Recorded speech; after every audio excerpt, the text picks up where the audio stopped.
Wara dak li qal Roberta Vera din il-ġimgħa, ħafna għadhom ma jistgħux jemmnu kif jista' jkun il-Gvern ma jistax isib wieħed mid-dokumenti l-aktar importanti li ġie ffirmat biex ibijaw l-isptarijiet. Skandlu li qed ikompli jikber ġurnata wara l-oħra.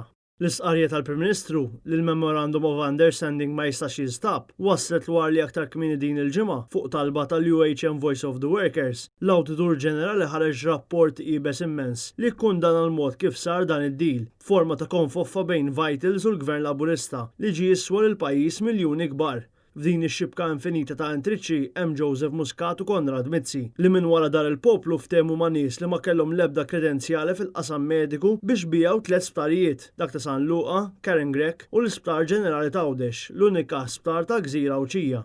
Magħhom fix-xibka li kien żvilata bħal sajjetta fil-Bnazzi f'nofs il-leġislatura li għaddiet hemm l-eks Ministru Cardona u l-Ministru attwali tal-Finanzi Edward Cicluna wkoll bil-poplu jħossu misruq sfaċċatament. Fil-konklużjoni tiegħu, l-Awditur jesprimi t-thassib li rappreżentanti tal-Gvern allegatament ftehmu fuq il-konċessjoni mal-investituri ta' VGH qabel ma ħarget is-sejħa l-offerti.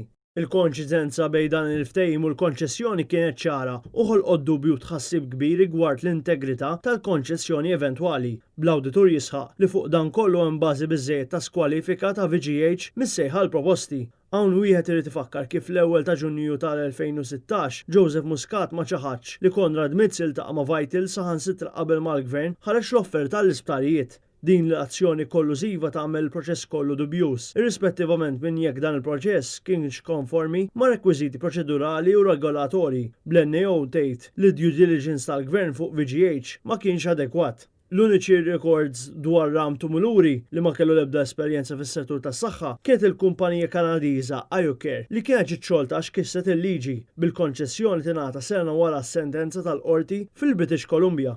L-NAO saħaq kif il-perjodu ta' żmien indikati minn VGH għall-iżvilupp mill-ġdid tal-isptarijiet ma kinux realistiċi, anzi ambizzjużi wisq, bħalma kienu l-proġezzjonijiet fir-rigward tat-turiżmu mediku, partikolarment meta wieħed iqis li kien idħul previst minn dan is-sors li kellu jagħmel il-proġett fattibbli. Mir-rapport ħareġ kif kienet id-Diviżjoni tal-Enerġija li mexxiet il-proċess minflok id-Diviżjoni tas-Saħħa fih dan il-Ministeru għall-Enerġija u s-Saħħa, żewġ dekasteri inkongruenti mogħtija lill-eks Ministru Konrad Mizzi.